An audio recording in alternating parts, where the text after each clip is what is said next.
அன்பு நெஞ்சங்களே, இறைவன் நமக்கு தந்த புதிய நாளிலே இறைவனுக்கு நன்றி கூறி இறை வார்த்தையால் நம் வாழ்வை பயனுள்ளதாக மாற்றுவோம்.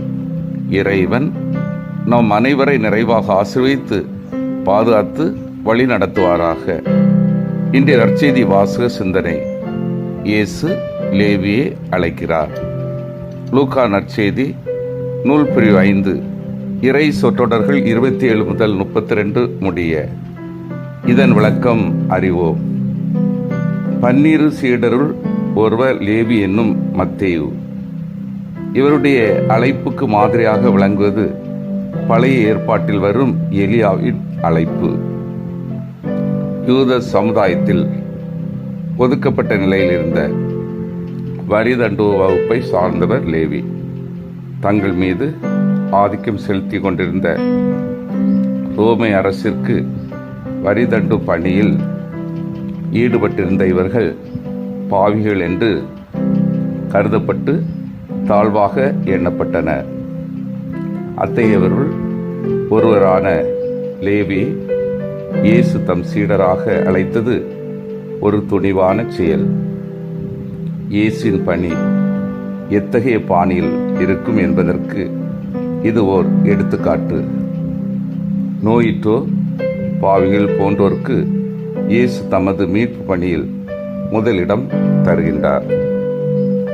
அன்பார்ந்தவர்களே, நற்செய்தி வாசகத்தில் இயேசுவால் பயன்படுத்தப்படும் தொடர்ந்து வா என்ற வார்த்தையானது அடையாளமாக அல்ல, மாறாக அரவணைத்து வழி நடத்துவதற்காகவே.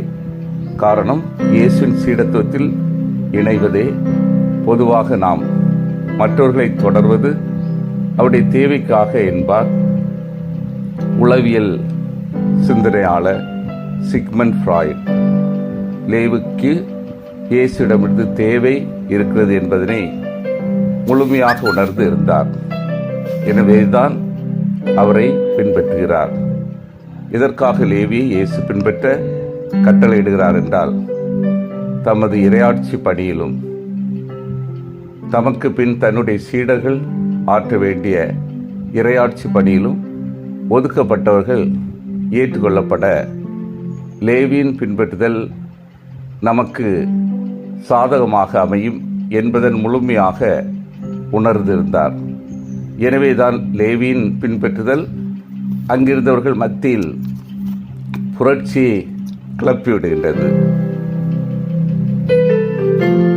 இறைமகன் இயேசுடைய இந்த அழைப்பிலே மக்கள் கடுமையாக பார்த்த ரோமை அரசின் வரிதண்டும் பணியை ஆற்றியவர்கள் யூத மக்கள் வெறுத்தனர். அவர்கள் யூதர்களாக இருந்தால் கூட அவர்களை பாவிகள் என்று ஒதுக்கினர்.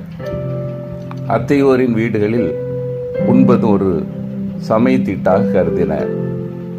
அவ்வாறு சமூக சமய புறக்கணிப்பால் பெரிதும் பாதிக்கப்பட்டிருந்த லேவிய இயேசு தம் சீடராக அவர் பணி ஆற்றி கொண்டிருந்த சுங்க சாவடியிலிருந்து அழைத்ததுதான். இயேசுக்கும் மறைநூல் அறிஞருக்கும் மோதல். தமது இறையாட்சி பணியிலும் தமக்கு பிறகு தம் சீடர்கள் ஆற்ற வேண்டிய இறையாட்சி பணியிலும் ஒதுக்கப்பட்ட மக்கள், அதாவது குறைவுள்ள மக்கள் ஏற்றுக்கொள்ளப்பட வேண்டும் என்பதற்காக தான் லேவி அழைக்கின்றார். இது மகிழ்ச்சியின் கொண்டாட்டம் தான். அவர் வீட்டில் நடந்த விருந்து. இதில் கலந்து கொண்ட பாவிகள், வரிதண்டோ ஆகிய தாழ்த்தப்பட்ட சமூகத்தினருடன் இயேசுவின் பங்கேற்பு இயேசு யூதர்கள் மோதலை வலுப்படுத்துகின்றது. குறைபாடு உள்ளவர்கள் என்று கருதப்பட்டவர்களோடு விருந்துண்டு தோழமை உறவை காட்டுவது இயேசுவின் இறையாட்சி பணியின் சிறந்த கூறாக விளங்கியது. லேவி வீட்டில் நடந்த விருந்து ஒரு மனிதநேய உறவு மனப்பான்மையை ஏற்படுத்தியது. அதை வெறுத்து ஓதியவர்கள் சுயநலம், உயர்குல ஆதிக்கம், மரம் சார்ந்த சட்ட மனநிலை போன்றவற்றில் ஊறியிருந்த பரிசெயர், சட்ட அறிஞர் போன்றவர்கள். தமது இறையாட்சி பணியின் அடித்தளமே இத்தகைய ஒடுக்கப்பட்ட மக்களின் உரிமை வாழ்வுதான் என்கிற வகையில் புறக்கணிக்கப்பட்டோ நோயிற்றோ பாவிகள் போன்றவர்கள்தான் இறையாட்சியின் முக்கிய இலக்கு மக்கள் என்று இயேசு திட்டவட்டமாக அறிவிக்கின்றார். சிந்தித்து தியானித்து செயல்படுவோம். நான் குறைபாடுகள் உள்ளவர்களை ஏற்றுக்கொள்கின்றேனா? இறைமகன் இயேசு விரும்பும் அழைத்தலின் சமத்துவத்தை உணர்ந்து பணி செய்கின்றேனா? இயேசுவின் சீடர்களாகிய நாம் இயேசுவின் மனநிலையில் வாழ்கின்றோமா? மன்றாடுவோமாக.